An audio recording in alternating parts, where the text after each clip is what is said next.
പ്രിയമുള്ളവരെ, എൻ്റെ രാഷ്ട്രീയ കോപ്രായങ്ങൾ സഹൃദയം സ്വീകരിച്ചതിന് എല്ലാ സന്മനസ്സുകൾക്കും നന്ദി. മസിൽ പിടിക്കാതെ ഈ എപ്പിസോഡും ആസ്വദിക്കൂ, സബ്സ്ക്രൈബ് ചെയ്യൂ. പിണറായി സഖാവിൻ്റെ നവോത്ഥാന യജ്ഞം കെങ്കേമം. ചരിത്രത്താളുകളിൽ നായകരുടെ മുൻനിരയിൽ മൂപ്പർക്ക് സ്ഥാനം പിടിക്കാം. കേരള നവോത്ഥാന നായകരിൽ സഖാക്കൾ അധികമില്ലെന്ന് തോന്നുന്നു. എൻ്റെ ചരിത്രബോധമില്ലായ്മ ക്ഷമിക്കുക. ഏതായാലും കണ്ണുരുട്ടിയും പിച്ചച്ചട്ടികളിൽ കൈയിട്ട് വാരിയും സർക്കാർ മിഷണറി ഉപയോഗപ്പെടുത്തിയുമാണെങ്കിലും വനിതാ മതിൽ വിജയിപ്പിച്ചെടുത്തു സഖാവ്. അദ്ദേഹത്തിൻ്റെ തന്നെ ഭാഷയിൽ പറഞ്ഞാൽ 9 യുവതികളെ ശബരിമലയിൽ നൂൽ കെട്ടിയിറക്കി. ഇതിൽ പരമെന്തു നവോത്ഥാനം അല്ലേ? കൂട്ടത്തിൽ പറയട്ടെ, നവോത്ഥാനത്തിൻ്റെ അപ്പോലസ്തകളായി വനിതാ മതിലിൽ ഞെളിഞ്ഞു നിന്ന സാംസ്കാരിക നായികമാരിൽ ചിലരെങ്കിലും ഓഖി ദുരന്തത്തിലെ ഇരകളോടും മഹാപ്രളയത്തിൽ രക്ഷകരായി വന്ന മത്സ്യത്തൊഴിലാളികളോടും മുഖം തിരിച്ചു നിന്നവരായിരുന്നു എന്ന വസ്തുത നിഷ്പക്ഷമതികളുടെ ദൃഷ്ടിയിൽ മതിലിൻ്റെ നിറം കെടുത്തിയാലെന്ത്? ചങ്കുറപ്പും കരളുറപ്പുമാണല്ലോ മതിലിൻ്റെ കെട്ടുറപ്പിന് ശക്തി പകരുന്നത് അല്ലേ? നവോത്ഥാന പാരമ്പര്യം ഏറെ അവകാശപ്പെടാനുള്ള കോൺഗ്രസ് ഇന്ന് അങ്കലാപ്പിലാണ്. ഭക്തരുടെ പിന്തുണ സംഘികൾ കൊണ്ടുപോകുമോ? പുരോഗമനക്കാരുടെ അവശേഷിച്ച പിന്തുണയും ഇടത്തോട് തിരിയുമോ? ഒരു രൂപവും കിട്ടുന്നില്ല ചെന്നിത്തലക്കും കൂട്ടർക്കും. യുവതികളെ കയറ്റിയും ഇറക്കിയും കളിക്കുന്ന പോലീസിനെ കയറ്റിറക്കു തൊഴിലാളികളെന്ന് തിരുവഞ്ചൂർ കളിയാക്കുന്നുവെങ്കിലും ഇടനെഞ്ചിൽ ഒരു ഭയത്തിൻ്റെ കാളലില്ലേ? രാഹുൽജിയും മാഡവും എല്ലാം ആദ്യം എതിർത്തതാണ്. ഇപ്പോൾ തന്നെ കറുത്ത ബാഡ്ജ് ധരിച്ച് ഈ കാര്യത്തിനായി പാർലമെൻറ്റിൽ പോകുന്നത് മാഡത്തിനും അത്ര രസിച്ചിട്ടില്ല. ഈ നപുംസക നയം വേണ്ടായിരുന്നു എന്ന് കോൺഗ്രസ്സുകാർ അടക്കം പറയുന്നു എന്നാണ് കേൾവി. സംഘികളാണ് കോളടിച്ചത്. കലാപം അഴിച്ചുവിട്ട് കേരളം ഒന്നടങ്കം ശബരിമല വിഷയത്തിൽ തങ്ങളോടൊപ്പമാണെന്ന് മാലോകരെ വിശ്വസിപ്പിക്കാൻ കഴിഞ്ഞുവെന്ന് മേനി നടിക്കാം, ഭക്തസഹസ്രങ്ങളുടെ ചിലവിലാണെങ്കിലും. അല്പം മുഷിഞ്ഞു നിൽക്കുന്ന അമിത് ഷാജിയെ തങ്ങൾക്കും ചിലതൊക്കെ ചെയ്യാൻ കഴിയുമെന്ന് ബോധിപ്പിക്കാനുമായല്ലോ. ശ്രീധരൻ പിള്ളാജി പറഞ്ഞ സുവർണാവസരം ഇതുതന്നെ. മണ്ടയിലെ വര നന്നാവുക എന്ന് പറയുന്നത് ഇതൊക്കെ തന്നെ. ഇങ്ങനെ ജ്വലിച്ചു നിൽക്കുമ്പോൾ കുമ്മനജിയെ തിരിച്ചു വിളിച്ചാലോ എന്ന ചില നേതാക്കളുടെ അഭിപ്രായം പിള്ളാജിക്ക് രസിക്കുമോ? പുറമെ സന്തോഷം അഭിനയിച്ചെങ്കിലും പ്രസിഡന്റിന് അതത്ര പിടിച്ചില്ലെന്ന് ശിങ്കിടികൾ പറഞ്ഞത് ശരിയല്ലേ? എത്ര ബുദ്ധിമുട്ടിയാണ് ഇതെല്ലാം ഒപ്പിച്ചെടുത്തത്. ഹർത്താലും നിരാഹാരവും എല്ലാം, അതും ദാക്ഷിണ്യം തൊട്ടു തീണ്ടിയിട്ടില്ലാത്ത ഈ പിണറായിയുടെ മുൻപിൽ. എന്നാൽ പിള്ളേച്ച ഒരു വെച്ച് മാറ്റമായാലോ? മിസോറാമിലെ ഗവർണറായി താങ്കളും കേരള BJP പ്രസിഡൻ്റായി കുമ്മൻജിയും. എന്താ ഗവർണർ സ്ഥാനം പുളിക്കുമോ? ഗവർണർ സ്ഥാനത്തിനായി നമ്മുടെ രാജഗോപാൽജി പലതവണ കുപ്പായം തിന്നിച്ചു വെച്ചതാണ്, മറക്കണ്ട.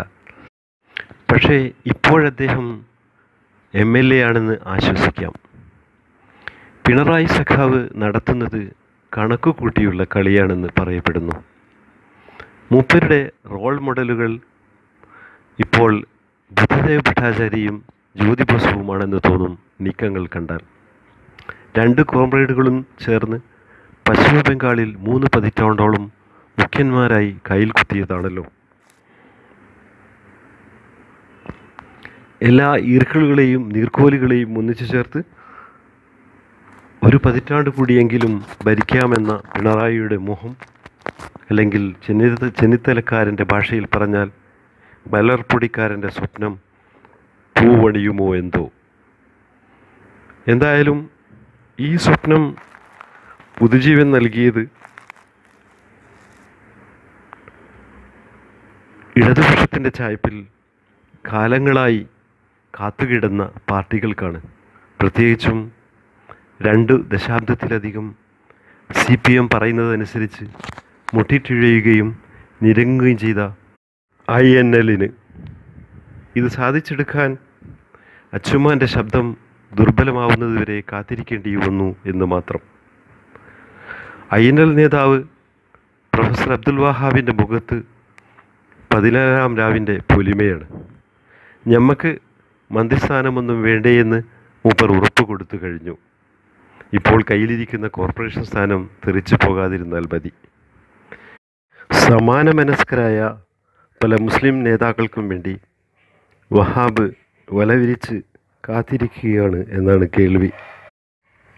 സഖാക്കൾക്ക് മുന്നിൽ ശക്തി തെളിയിക്കണമല്ലോ.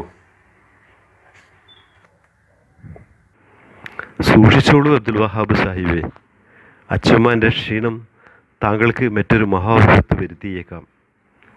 എതിർ ശബ്ദങ്ങളില്ലെങ്കിൽ മുസ്ലിം ലീഗിനെ തന്നെ പിണറായി സഖാവ് ക്ഷണിച്ചേക്കാം മുഖ്യമന്ത്രി പദം അരക്കിട്ടുറപ്പിക്കാനുള്ള യജ്ഞത്തിൽ. ബാലകൃഷ്ണപിള്ളയ്ക്കും മന്ത്രിസ്ഥാനം വേണ്ടത്രേ. എന്തൊരു മഹാമനസ്കത! അത് ഗണേഷ് കൊണ്ടുപോകുമെന്ന ഭീതിയാവാം. എത്ര നല്ലവനായ പിതാജി അല്ലേ? പോരെങ്കിൽ മന്ത്രി സ്റ്റാറ്റസുള്ള ചെയർമാൻ സ്ഥാനം കയ്യിലുണ്ടല്ലോ. മുത്തലാഖ് വിഷയത്തിൽ ഒരു കല്യാണത്തിന് പോകാനായി കുഞ്ഞാലിക്കുട്ടി സാഹിബ് പാർലമെൻറ്റിൽ പോവാതിരുന്നതിനെ ജലീൽ സാഹിബ് നന്നായി കശക്കുന്നുണ്ട്.